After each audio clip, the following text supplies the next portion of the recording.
Seja bem-vindo ao canal Apaixonados pela Cruz, sou Alexandre Oliveira. Nós estamos aqui para compartilhar com você, meu querido, mais uma reflexão da Palavra de Deus, da Palavra do Senhor.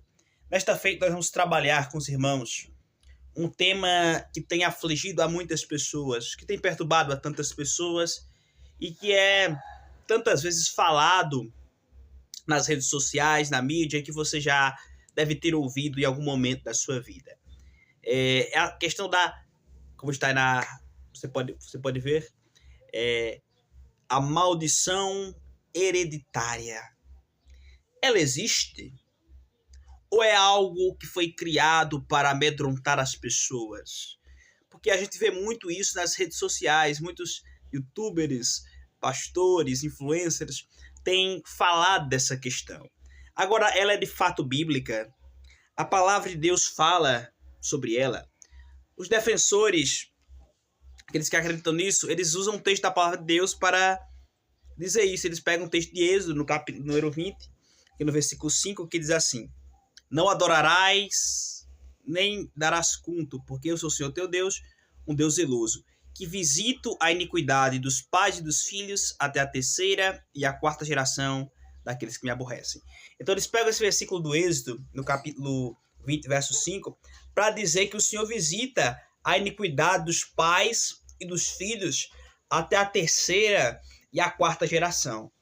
Pegando isso, dizem o seguinte, que o pecado de um pai pode trazer consequências sobre o seu filho.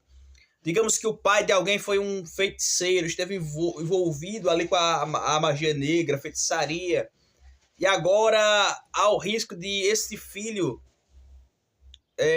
continuar também nesse mesmo toado, nesses mesmos passos. Ou o filho de alguém que foi alcoólatra, será por consequência também alcoólatra? Ou uma mulher que teve uma filha e a mãe era prostituta, quer dizer que a filha também vai ser prostituta? Será que o pecado do pai, ele passa para os filhos como se fosse algo hereditário? Irmão, o que é algo hereditário? Quando falamos sobre a questão de hereditário, existem algumas coisas que são passadas de pais para filhos na questão genética. A cor dos olhos, dos cabelos, a cor da pele, são coisas que são passadas de geração para geração. Agora, o X da questão é que há quem defenda que o pecado dos pais pode vir sobre os filhos, como se fosse uma rede, como se fosse uma herança, vamos dizer assim, maldita. Mas à luz da Bíblia, à luz da palavra, você acha que isso é verdade? Você crê que é de fato assim, que alguém está fadado a sofrer as consequências das escolhas de outro? Pois bem, a mesma Bíblia que diz isso em Êxodo, no capítulo 20, no versículo 5, também diz em Ezequiel, no capítulo número 18. E Ezequiel, no capítulo 18, permita-me falar aqui o contexto. O povo está na Babilônia. O povo está na Babilônia. E lá já existia esse ditado, existia um ditado muito interessante, que dizia assim: e Deus usa Ezequiel para falar ao povo, e ele diz algo muito interessante. Então veio a palavra de Deus, Ezequiel capítulo 18, então veio a palavra do Senhor a Ezequiel dizendo: que tedes vós acerca da terra de Israel, vós que proferis este provérbio, dizendo: os pais comeram as uvas e os dentes dos filhos é que se embotaram. Tão certo como eu vivo, diz o Senhor, jamais direis este provérbio em Israel. Eis que todas as almas são minhas, como a alma do pai e também a alma do filho.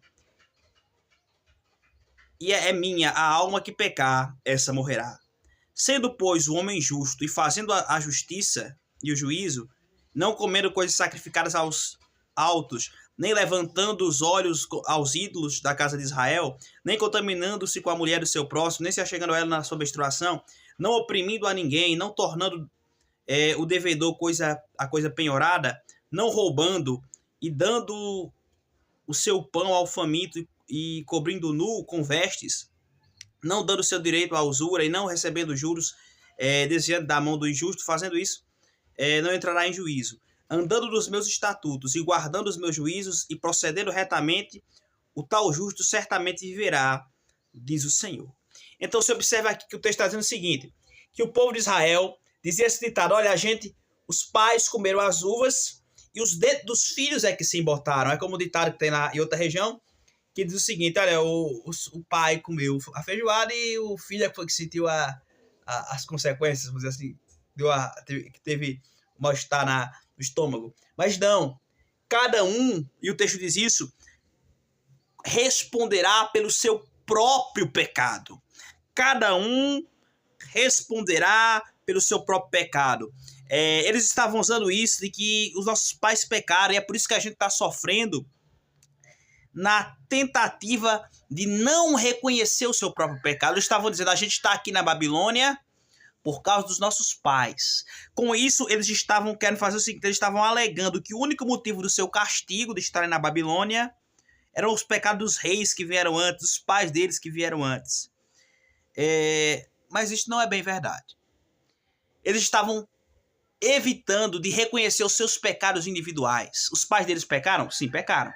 Do povo lá que foi para a Babilônia. Mas eles também pecaram. Eles não estavam ali por causa dos pecados dos pais. Eles estavam ali por causa dos próprios pecados. Observe que o seguinte aqui, que o texto diz o seguinte, que se alguém andar e fizer aquilo que agrada a Deus e se caminhar nos caminhos do Senhor, ele não vai sofrer este mal. Ele não vai sofrer. Por que proferis este provérbio? Diz o texto mais.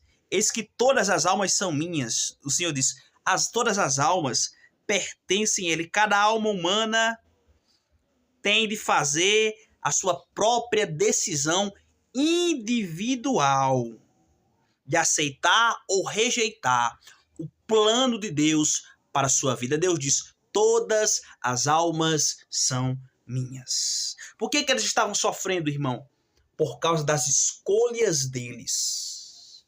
Os pais caminharam na idolatria e os filhos tiveram oportunidade. Deus mandou profetas para avisar eles, se arrependam, se voltem para mim.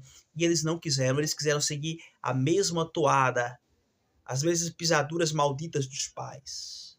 Queridos, se você é filho de alguém que é envolvido com pecado, com algo errado, mas você olhar para aquilo e reconhecer que aquilo é errado e se arrepender, e se voltar para Deus, o Senhor perdoa seus pecados, perdoa suas falhas, de maneira que o filho não sofre pelos pecados do pai, nem o pai pelo pecado dos filhos. A Bíblia diz o seguinte aqui, nesse mesmo texto ainda, ele continua dando aqui outro exemplo, dizendo, digamos que uma pessoa, ela andou na justiça, e ela gera, nesse mesmo texto de Ezequiel 18, e ela gera um filho que faz tudo aquilo que é errado.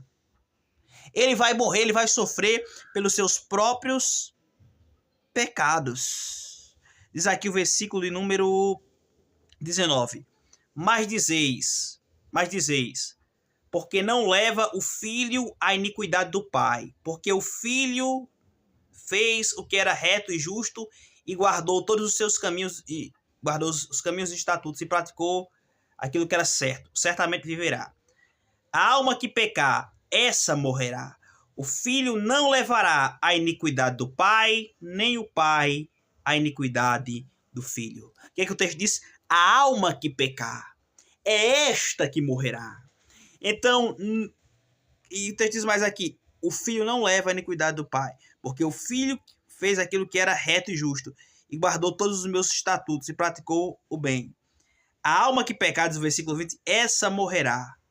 Nem o pai levará a iniquidade do filho, nem o filho a iniquidade do pai. A justiça do justo ficará com ele. A justiça do justo fica com ele. Se alguém se converte, se volta para Deus, aceita a Cristo, abandona o pecado, abandona a iniquidade, a feitiçaria, a idolatria, o olhar para os ídolos, a palavra olhar os ídolos aqui é o mesmo que adorá-los. Que se voltar para, se alguém abandona os ídolos, se alguém abandona a feitiçaria, a idolatria, o pecado, a prostituição, a iniquidade e se volta para Deus, acabou ali. Se existia algo mal, acaba ali. Se existia algo que prendia aquela pessoa nos vícios no pecado, mas ela olha agora não para os ídolos, mas para Deus, ela é liberta. se ela olha para Cristo e reconhece seus pecados, reconhece as suas falhas, se arrepende dos seus erros e se volta para Jesus, ela é perdoada, ela não levará o pecado dos pais. E o texto diz mais aqui, que a justiça do justo ficará com ele. Ficará com ele. E a perversidade do perverso cairá sobre ele. Então, o perverso ele vai sofrer. Aquele que continua na prática do mal, ele vai sofrer. Mas aquele que se arrependeu, aquele que se voltou para Deus, não irá sofrer. Não irá sofrer a consequência dessas escolhas. A Bíblia diz em Gálatas, no capítulo de número... parece que é o capítulo 3, se eu não estou enganado, que Cristo se fez maldição em nosso lugar, para que nós fôssemos recebidos pelo Pai. Toda maldição é desfeita na divina pessoa de Jesus Cristo, na maravilhosa pessoa de Jesus. Então, meu amigo, se você teme ou temia isso, você não precisa ter este temor no seu coração. Uma vez que você creu em Cristo, você não levará o pecado dos seus pais. A justiça do justo estará sobre ele. O sangue de Cristo, você já creu em Jesus, você já foi justificado pela fé. O sangue de Jesus já te libertou, já te livrou, já te limpou. Você tem o Espírito Santo na sua vida. Você não está mais sobre qualquer tipo de maldição. Romanos 1 diz: nenhuma condenação há para os que estão em Cristo Jesus.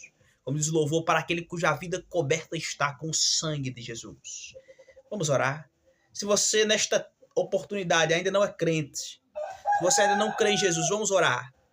Nesse momento, se você crê em Jesus, aceitá-lo, toda a maldição é desfeita agora. Não precisa de campanha de 7 dias, não precisa de sermão, não precisa jogar de sal grosso, não precisa de campanha de fogueira santa. Você precisa crer em Jesus como seu Salvador.